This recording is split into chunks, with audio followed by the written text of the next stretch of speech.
Welcome to another week of Arabesque and a fantastic week of Mid-Eastern arts and culture life right here in London town. This week we're going to visit Sweet Melancholia, an exhibition by Suhair Sibai in Hampstead Heath. We're also going to speak to one of the most talented and up-and-coming composers in the UK today. But first, we went to the recently opened P21 gallery and saw Refraction, moving images on Palestine. A wonderful and diverse body of work awaited us there. Among other things, a fantastic 12-meter-long artwork that depicts Palestine's history.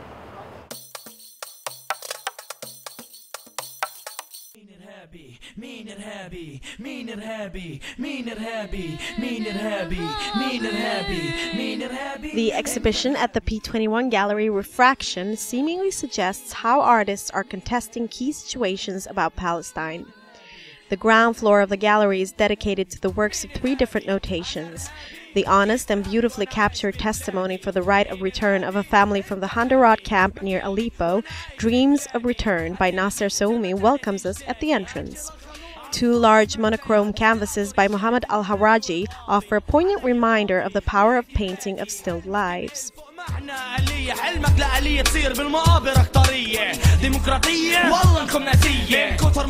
In the stair hall hang a series of photographs based on film posters by Gaza-based twin brothers Tarzan and Arab, who amplify their love of action films, with their wearing masculinities and spaghetti-type expression of angst and rage, except their notations are about Operation Cast Lead and the aptly named Bringing Home the Goods.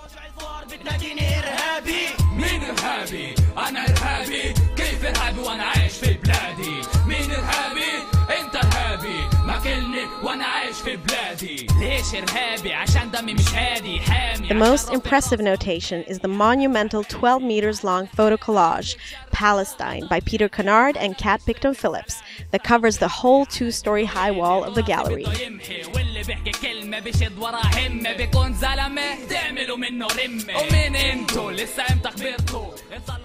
The necessity to reframe the contemporary and the historical continues as a visual unfolding, a chronology of Palestinian history, from multiple but personal understandings of the world, of conflicts, of dwelling on the catastrophe known as the Nakba in 1948, to its modern political history defined by 5 major wars.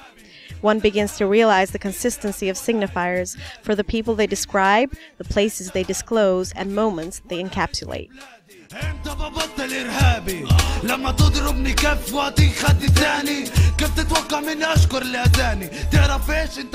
In the middle of the lower gallery stands Volleyball from the Concrete series, The Lonely Volleyball by the Ramallah-based performance artist Khaled Jarrar.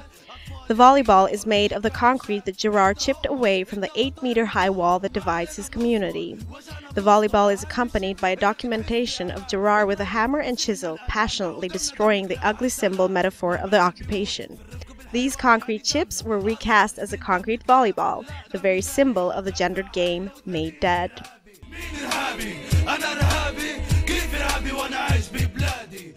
The final work in the exhibition is Al-Ghurba, The Exile, by London-based Egyptian-Pakistani photographer Inzaghiano Latif. It's a series of intense portraits of Palestinians living and working in London, and we had the opportunity to speak to Inzaghiano himself about his work.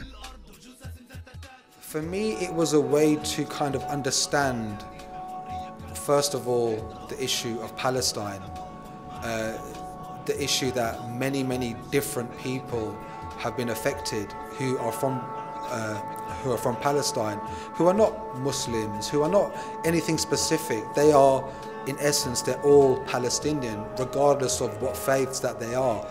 It allowed me to understand and realize that this is something that hasn't just happened in Palestine. If you look at the Native Americans, if you look at Yugoslavia, if you look at things that have happened in Africa, specific models have been implemented on a global level.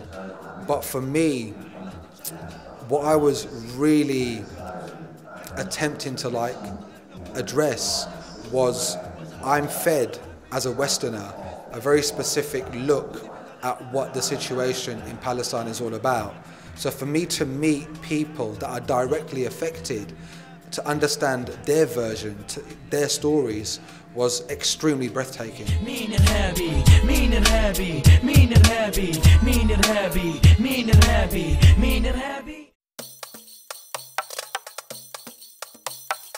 If you're feeling a little bit melancholic or maybe confused in this chaos of popular culture in our world, then Suhair Sibai's work might just be the thing for you.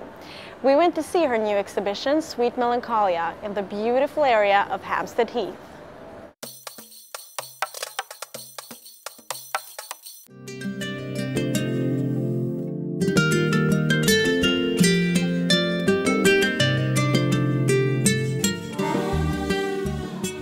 The Lahad Gallery in London presents us the latest exhibition of works by Syrian artist Suhair Sibai.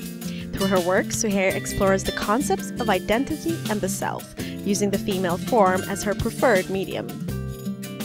Educated as an artist in the sprawling metropolis of Los Angeles, Suhair finds that the level of multiculturalism and diversity to which many of us are exposed to these days has the potential to cause the displacement and division of the self.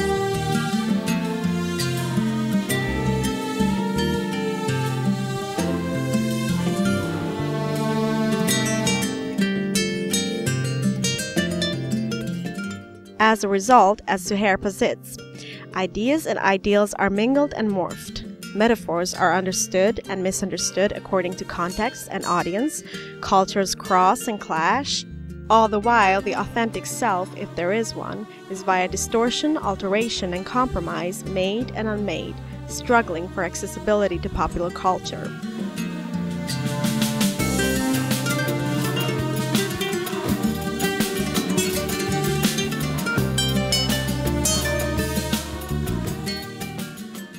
This painting is called Within. You can really see here the use of deep colors and the big canvases that she uses to invite the audience in. But at the same time, you can also see the haunting fear in this woman's eyes. She wonders, what is her authentic self?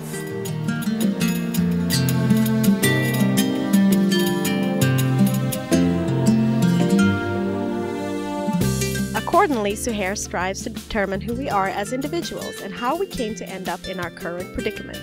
Using emotionally charged colors, Suhair intentionally provides a contrast to the melancholic narratives which are intended to create alienation among audiences. As well, the relatively large sizes of her works are meant to engage her viewers, and ultimately, by combining the emotional elements of her work with her own biases, Suhair's audiences are able to experience something totally unique.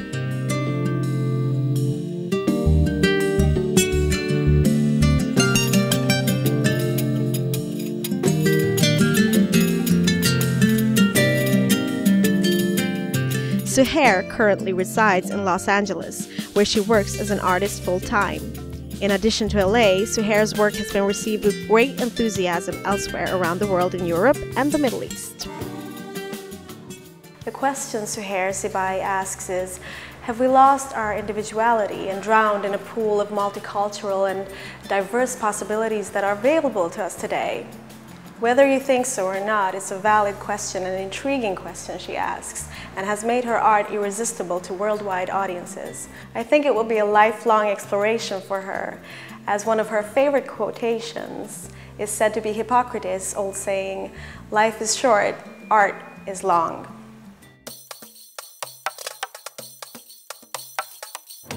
At the mere age of 31, Bushra El Turk has taken the world by storm with her classical compositions.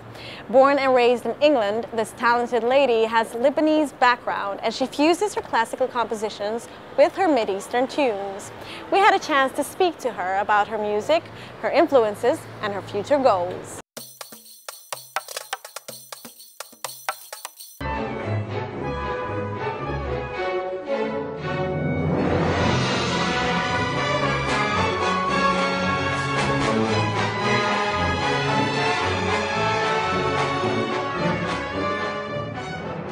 Bushra El Turk is a Lebanese composer born and raised in London.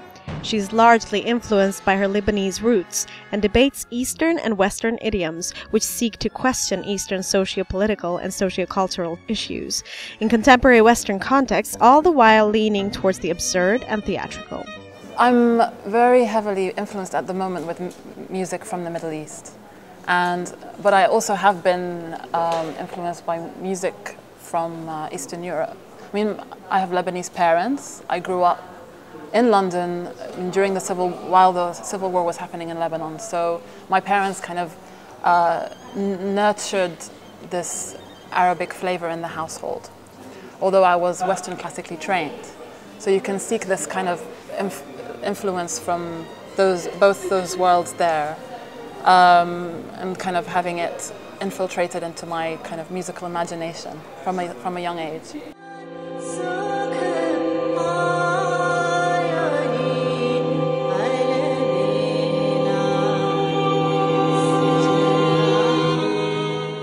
I took, music more seriously. I was classically trained, and I guess living in London, it's a kind of cosmopolitan place. So you're not just influenced by those two worlds, but you've got kind of a whole mishmash of worlds that does play a part into my influences.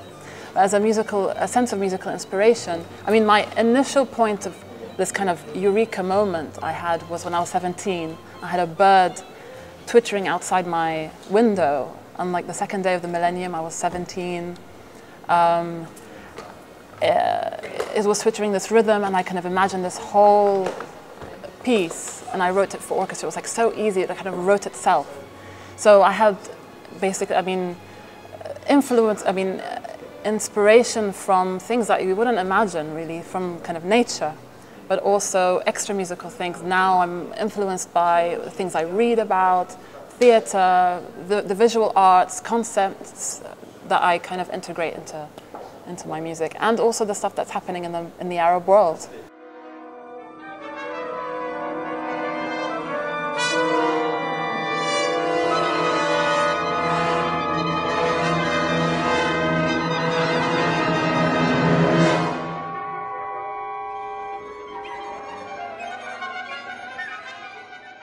The general idea, we are all in conflict with the fact that, we're all from different religious backgrounds. In the Middle East, and specifically Lebanon, religion is the kind of #1 identity. So someone would say, hi, my name is blah, blah, blah, and I am Muslim, and then I am Lebanese, and then I am me. And that really, it's so different to how we think here. We're the individual first, and then our kind of cultural background comes secondary, and then the religion is like this tertiary thing that I find quite interesting. And in the Middle East, this question of identity is very important, and I want to raise that awareness that we are fighting amongst boundaries and borders and differences when there are pretty much like overlapping similarities between us. Particularly, I guess one piece I've written for orchestra that was played by the BBC Symphony Orchestra and Manchester Camerata, originally commissioned by, is called Mosaic. And I want to express in that piece that we are a mosaic of identities in life and in death. So that is the fundamental kind of message I have. And hopefully something, peaceful will come out of that. Her string quartet, Eating Clouds, was among the 5 selected pieces in the Aberdeen International Music Prize and was performed by members of the BBC Scottish Symphony Orchestra in April 2007. I guess probably create or be involved in projects that will go along these lines of portraying this message. But also kind of have this kind of creative stimulus and find new ways and interesting, innovative ways of expressing that, and different platforms of which to express that. Hopefully, like maybe like a little opera that people can really relate to. El Turk has worked with a wide range of performers from both Arab and Western backgrounds. The recent work, The Marionette, had its U.S. premiere at the Lincoln Center in New York, where it brought a brand new and exciting Middle East feel to the field. The performers I worked with in New York were, one was Maltese and one was South African. They had some kind of idea of the Arabic flavor that went into Marionette. But I had to kind of show it to them. A lot of my music, I mean, specifically in Marionette, it focused on gesture and the theatricality. Whereas, so that was that performance, that was those performers that I was working on at the Lincoln Center.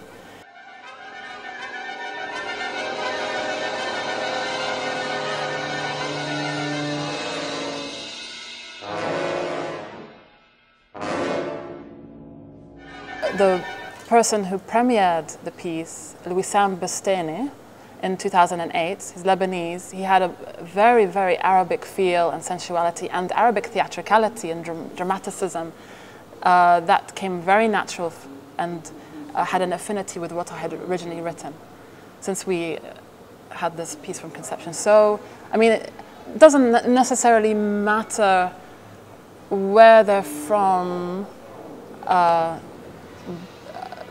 because, I mean, they obviously feed into the music in their own different special ways, which is part of the beauty of it. It's open to different interpretations. Making a dream come true, she has also now been recognized by her mother country, as her music was recently performed by the Lebanese Symphony Orchestra. Well, this is a massive thing, because along with many other composers, Lebanese composers, they've just started recognizing that there are other Lebanese composers out there, and they're taking it seriously to premiere our works and then perform it over, you know, from now onwards. I mean, my premiere was well received by the media. Surprisingly, I was like, "What? They got it?" The people, there's a specific taste they have in Lebanon. They want this kind of, it's very rhythmically based. They love their kind of upbeat kind of thing going on. What the hook that I had for them in the program notes really helped them, because it was about a ghost. So when they think, oh, a phantom, a ghost, it really kind of made them imagine, and it was kind of musically related very much to what was written in the program. So if they didn't have that, they wouldn't have a clue what was going on. It's very abstract, it's very contemporary in sound, and but surprisingly, it was well received, I think. It's a very strange piece. I wouldn't have chosen it for Lebanon, but surprisingly, it went okay.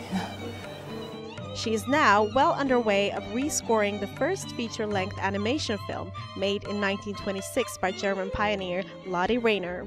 It will be performed by a chamber ensemble combining classical Western and traditional Middle Eastern instruments, and promises to be a unique celebration of the different styles of music. Oh, I'm very excited, because a lot of it is like improvisation mixed within the compositional structure I've given them. And a lot of the composition is done like hands-on with the musicians there, which is slightly different to how I normally work, but a lot of the work I have been doing has been you know, involving that, because I'm dealing with Arabic musicians who really kind of work on in that moment.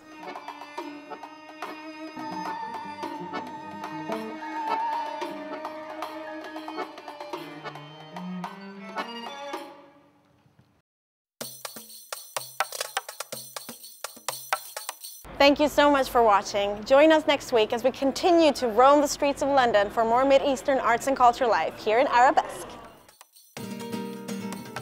Next time on Arabesque, we went to the opening of a brand new Middle East Arts and Education Center from the two organizations Edge of Arabia and Crossway Foundation. Nadim Karam, the architect striving to make our cities more playful, gives us the exhibition Shooting the Cloud at the high-end I Am Gallery. And we enjoy beautiful rain music from the artist and composer Abdelkader Sadoun.